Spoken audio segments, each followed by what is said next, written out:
Olá pessoal, bem-vindos ao canal Sem Perfil. Esse é o meu vídeo 31 e hoje vamos estudar este assunto, a rotação da Terra e se a rotação influencia nos voos no sentido leste-oeste, né? Eu resolvi fazer esse vídeo porque eu tenho recebido muitos comentários de terraplanistas que consideram isso como uma verdade absoluta. Eu não vou colocar o nome da pessoa aqui, mas vocês podem observar aqui nesse comentário, ele diz que nós não utilizamos o giro da Terra para benefício, que resultaria na redução dos tempos nas viagens, os aviões voam sem se importar se a Terra está girando ou não, sem importar com o sentido do giro da Terra. Num outro vídeo meu aqui, a pessoa fala que se você estiver num helicóptero parado a uma certa altura durante 24 horas, estaria dando uma volta completa pelo espaço sem ter saído do lugar. Ele acredita que se você ficar então 12 horas, por exemplo, sobrevoando com um helicóptero, o Japão chegará embaixo de você. Seria uma ótima maneira de ir para o Japão e bem mais econômica, não é? Bem, depois de muito debater com eles, alguns me passaram de onde vinha a fonte da informação, e é daqui, de um canal sem hipocrisia, né? Um vídeo Terra plana, Santos Dumont prova que é plana, prova irrefutável.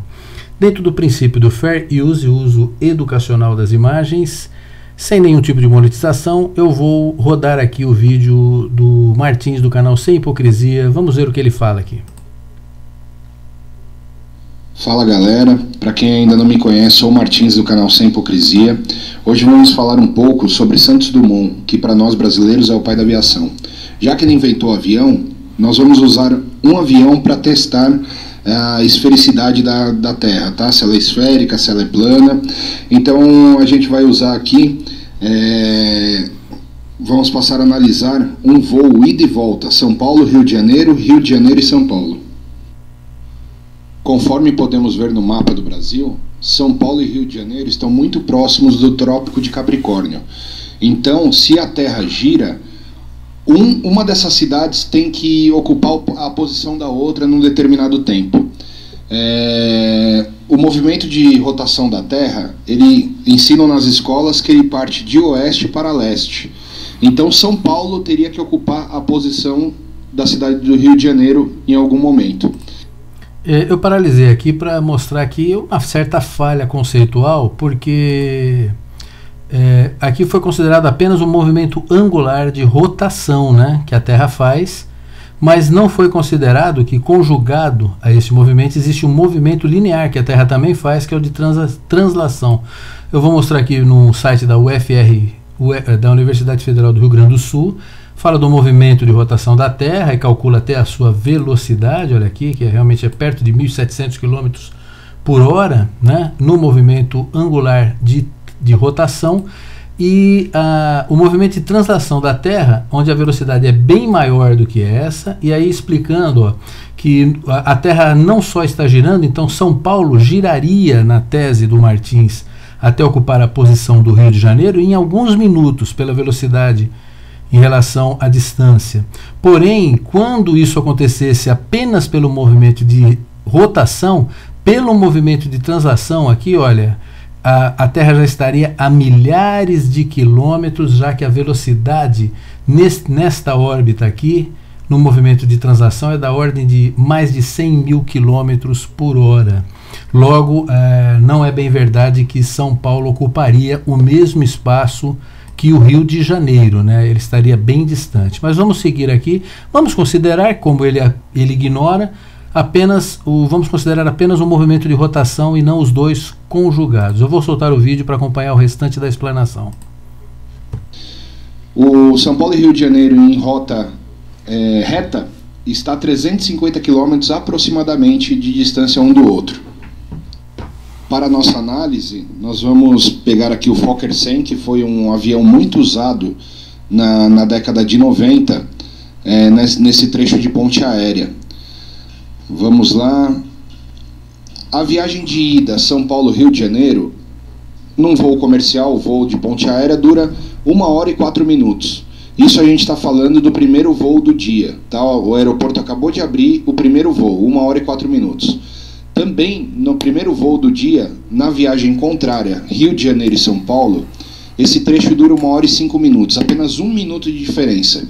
Isso seria impossível se a Terra girasse numa velocidade de 1.666 km. Alguma das distâncias teria que ter um tempo gritante de diferença em questão de tempo de voo. Se vocês analisarem que a velocidade máxima do Fokker 100 é de 856 km por hora e a velocidade de cruzeiro, que é a velocidade mantida na altitude máxima do avião, é de 800 km por hora, e a Terra gira a 1.666 km por hora, um dos dois trechos deveria ser percorrido no dobro do tempo do outro, ou um na metade do tempo do outro. Isso aí descartando tempo de decolagem e tempo de pouso. Se a Terra gira no sentido São Paulo-Rio, quando esse avião decolasse em São Paulo, mesmo que ele estivesse a velocidade máxima de 856 km por hora, como que ele ia alcançar uma cidade que está andando a 1.666 km por hora? Ele ficaria quase 2 dias dando a volta no planeta para então chegar na cidade do Rio. E o pior, não seria o avião que chegaria na cidade do Rio, seria a cidade do Rio que chegaria até o avião. Isso não faz sentido nenhum. Realmente isto não faz sentido nenhum. O que o senhor Martins está dizendo, eu coloquei aqui para a gente analisar. Isso aqui é a rota que o Sem Hipocrisia, Rio de Janeiro a São Paulo, explicando o que ele está dizendo.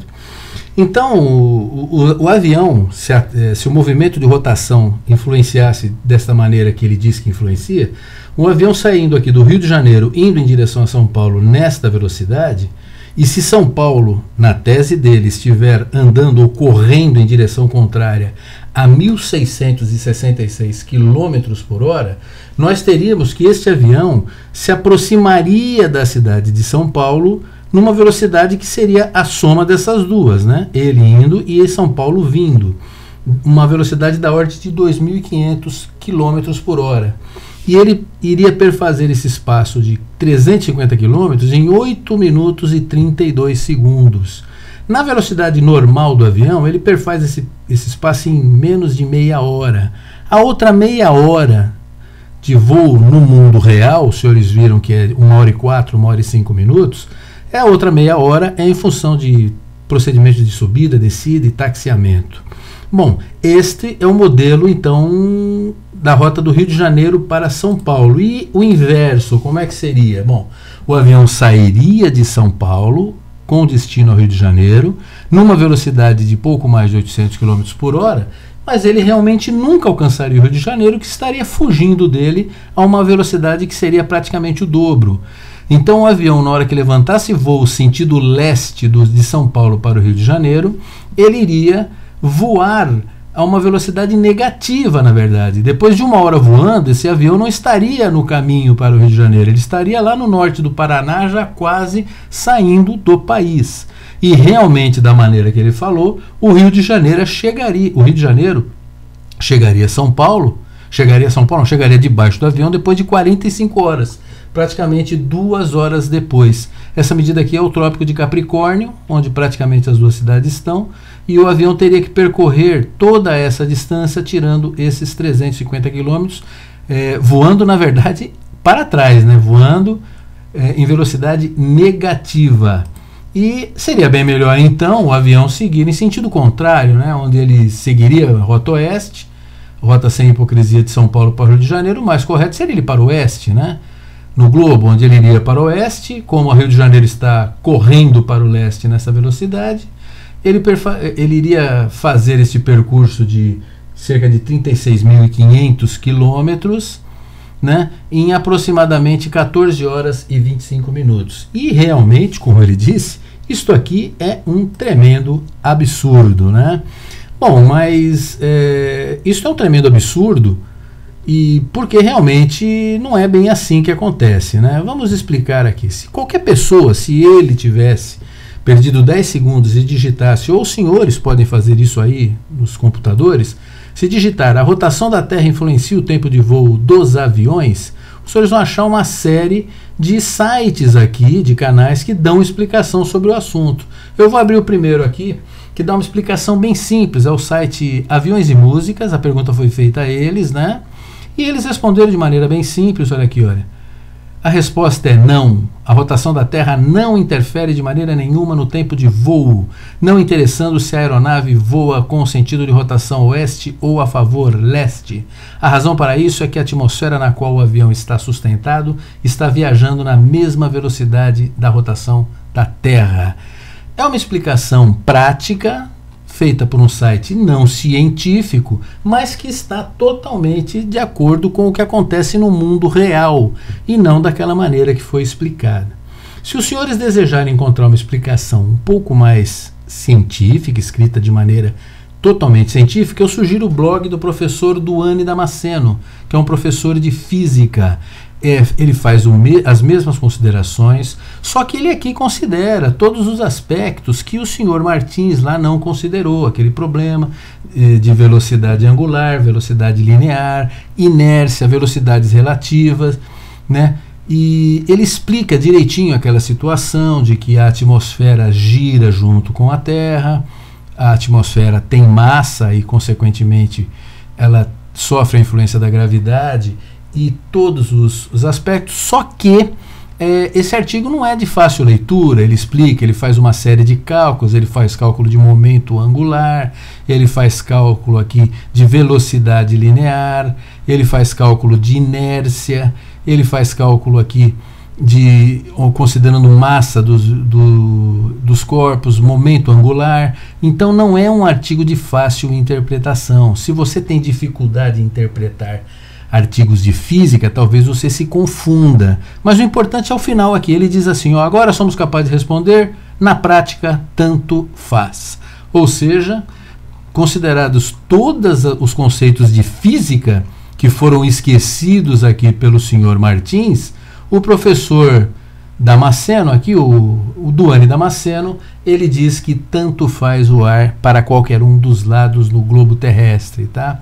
Eu tenho um outro site que eu vou colocar aos senhores aqui, da Universidade Federal do Rio Grande do Sul, do Centro de Referência para o Ensino de Física.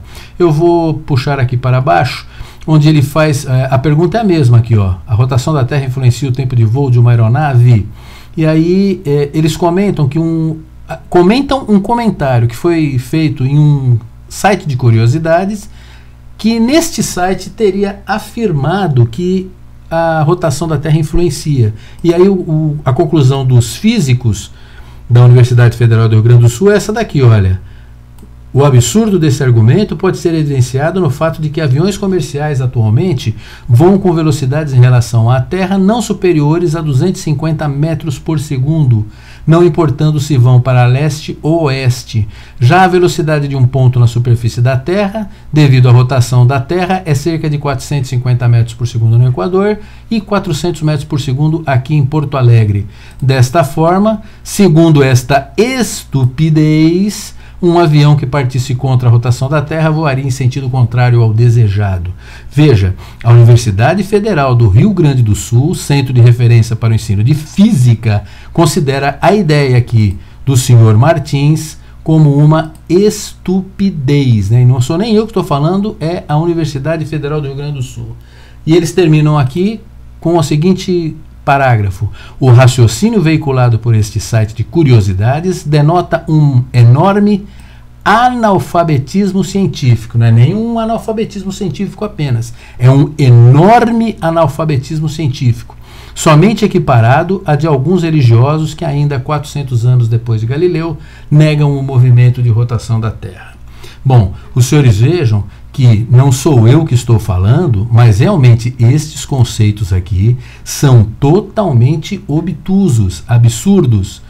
Vários sites falando, sites de físico falando, a Universidade Federal do Rio Grande do Sul, Centro para Referência para o Ensino de Física, considerou esses argumentos como analfabetismo científico. Então, é isso que eu falo. Eu espero que os senhores já estejam devidamente conscientes de que o que foi falado ali é realmente um absurdo. Se alguém quiser assistir a um vídeo, este aqui é muito bom. Primata falante, é mais rápido voar para o oeste. Soltar só um pouquinho aqui. Essa é uma pergunta que eu já já recebi muitas vezes em várias redes sociais aí, e eu já vi inclusive gente usando ela para defender que a Terra não se move. Ela é uma pergunta que é ótima, porém ela é um péssimo argumento para dizer que a Terra está parada. Ela é um péssimo argumento porque essa pergunta já foi feita e respondida há mais de 400 anos. Bom, é realmente um péssimo argumento, né? É um argumento ridículo, obtuso, absurdo. E o Primata Falante, assistam o vídeo dele, é muito bom. Assistam a este vídeo, excelente canal, hein? Então, eu acho que já ficou totalmente demonstrado aqui que o que o senhor Martins falou aqui, essas rotas, esse modelo aqui, é um total absurdo. A Universidade Federal do Rio Grande do Sul muito bem definiu como um enorme analfabetismo científico. Eu espero que esteja aqui respondendo as questões deste pessoal aqui, dos terraplanistas que acreditam cegamente nessa informação, como se ela fosse verdadeira, e verdadeira ela não é. Esse daqui, que acredita no giro do helicóptero. Eu até adoraria passar essas informações ao senhor Martins, mas como ele não permite comentários aqui no seu canal, a gente fica impossibilitado de trocar ideias com ele, né? Eu não estou aqui fazendo nenhum juízo de valor sobre o senhor Martins propriamente dito, né? Ele tem um canal com bastante conteúdo. Agora, o que ficou claro pela sua tese aqui, totalmente obtusa, considerada um grande analfabetismo científico, é que ele não deveria estar dando aula de física aqui nos seus vídeos. E isso aparece muitas vezes aqui. Se os senhores rodarem aqui, vão ver que o tempo todo aparecem conceitos físicos, aqui, ó, detonando Foucault, detonando Cavendish. Se ele está detonando esses físicos excepcionais, esses físicos geniais da história da humanidade com este tipo de conceito aqui, olha, tenho até medo do que está por ali. Eu não entro muito nos vídeos dele, porque eu já falei, eu não gosto de entrar por conta de que ele não permite comentários, mas eu acho que já ficou bem definido, já dei várias fontes para os senhores pesquisarem. Eu acho que está completamente detonado esse argumento de que o giro da Terra no sentido leste-oeste gera este efeito absurdo sobre os aviões. Não gera efeito algum, só gera efeito para quem não estuda física, tá, pessoal? Então considero finalizado mais esse vídeo. Sejam muito obrigado pela assistência, aguardem os próximos conteúdos do canal Sem Perfil.